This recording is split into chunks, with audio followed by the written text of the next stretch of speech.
So, herzlich willkommen zu einer neuen Folge von Retro Content Weekly oder Retro Content Whenever I Have Time, wäre vielleicht angemessener.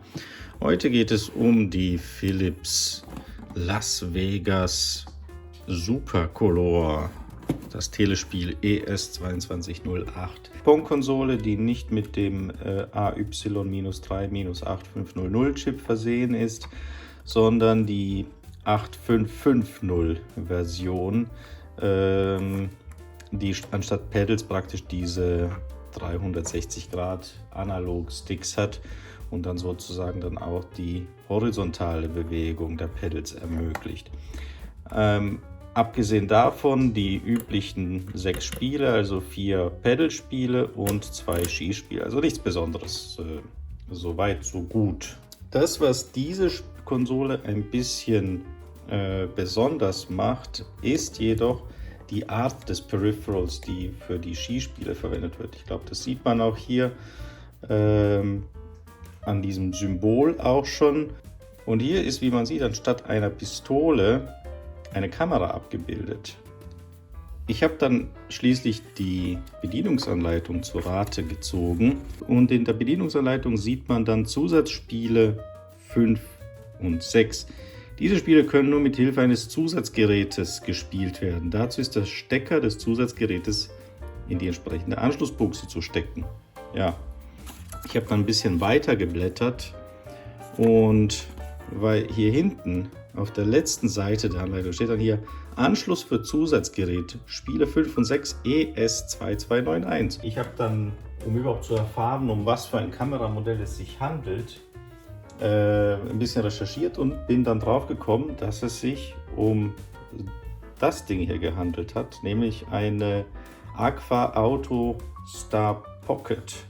Das sind praktisch mechanische Kameras aus den 70er Jahren, handliches Modell. Da hat man den Film angezogen und beim Abdrücken hat sich die Linse kurz bewegt und hat dann so auf dem Film hier hinten ein Foto aufgenommen.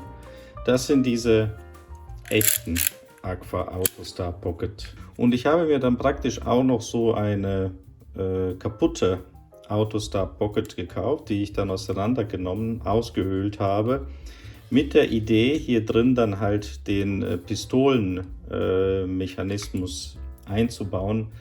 Leider bin ich mit dem Projekt nicht wirklich vorangekommen. Ich habe auch nicht wirklich eine Lösung gefunden, die kompakt genug und funktional genug ist, um das alles händisch hier drin zu verbauen. Ich habe auch nicht wirklich verstanden, wie ich das richtig messen soll, dass der Mechanismus auch funktioniert.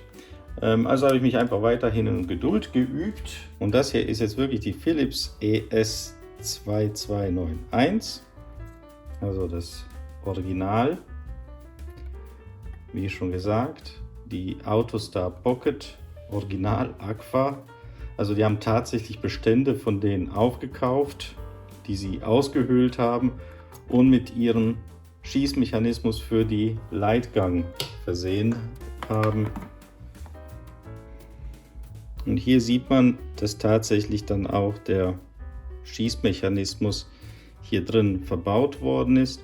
Also hier drin ist praktisch der Fotowiderstand, der über die Linse auf der anderen Seite sein Bild bekommt. Und hier ist das Guckröhr. Und über das kann man dann durchgucken und sein Ziel ausfindig machen. Tja. Jetzt wollen wir das Ganze hier mal testen, oder? So, hier sieht man jetzt die eingeschaltete Konsole. Also wie schon gesagt, man kann die Pedals dann auch horizontal bewegen mit dem Joystick. Man kann sie allerdings auch festsetzen über einen Schalter hier, dass sie nur nach oben und nach unten gehen. Jetzt haben wir hier eines der sogenannten Fotospiele. Also nehmen wir mal die Kamera her. Erstmal, die Kamera muss man immer wie eine echte Kamera erstmal hier anziehen. Und jetzt setzen wir sie mal hier Und wenn man sieht, sobald man auf Farbe trifft, in dem Fall habe ich einfach das Signal hier oben angezielt, um zu demonstrieren, dass die Kamera geht, liefert es einen Treffer. Und normalerweise bei den meisten Pong-Konsolen, sobald der Treffer erfasst wird, gibt es einen Mechanismus, der sofort auslöst, das Signal binnen einer Sekunde erdet, damit es weitergeht mit dem Spiel. Hier jedoch muss man hier anziehen, dann erst wird eine Verbindung hergestellt, eine Erdung, und das Spiel läuft wieder weiter. Und dann kann man einen neuen Schuss, also jedes Mal, wenn man, und das gilt auch, wenn man nichts trifft, wie jetzt, ich habe einen Schuss gemacht, nichts getroffen. Um jetzt jedoch weiterzumachen, muss ich erst wieder neu anziehen. Jetzt ist es tatsächlich gar nicht so leicht, einen Treffer zu landen. Ich zeige das mal hier durchs Guckloch, denn das Guckloch ist ja tatsächlich wahnsinnig klein. Und selbst wenn man das dann durchs Guckloch das Ziel sieht, man kann in der Regel gar nicht so schnell reagieren, um den Treffer zu landen. Und das ist jetzt ein bisschen schwierig durchs Handy das zu zeigen. Wie das gelöst wurde, ist nämlich folgendermaßen: Da ist ein LED hier drin mit verbaut, das dann rot aufleuchtet, sobald man einen Treffer erzielen würde. Hier sieht man es, hier zeige ich es jetzt beispielsweise ins Licht. Das LED leuchtet rot auf und dann kann man mit einer gewissen Sicherheit sagen, okay, jetzt, wenn ich jetzt abschießen würde, würde ich einen Treffer landen. Hier nochmal.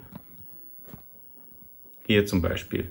Hier leuchtet jetzt das LED und dann lande ich so einen Treffer. Allein nur den Punkt zu erspähen reicht in aller Regel nicht aus. Man muss auch eben den richtigen Winkel finden. Und da ist halt einfach dieses LED-Licht so eine Stütze dazu. Und wenn man ein bisschen weiter weg geht, das Sichtfeld sich erweitert, kann man dem Punkt in der Regel ganz schön folgen. Dann sucht man sich den richtigen Winkel, damit der Lichtstrahl auch auf den Fotowiderstand in der Kamera trifft, und dann kann man abdrücken und dann erzielt man den Treffer. Tja, das war's dann für heute. So viel zur Demonstration dieses wahnsinnig seltenen Peripherals hier. Der Agfa AutoStar Pocket als Lightgun-Feature für die Philips ES-Konsolen. Ich hoffe, die Präsentation und das Video haben euch gefallen. Falls ja, hinterlasst bitte ein Like. Gebt gerne euren Senf im Kommentarbereich mit dazu. Und ja, wenn ich wieder mal Zeit habe, gibt es gerne ein Video. Stay tuned.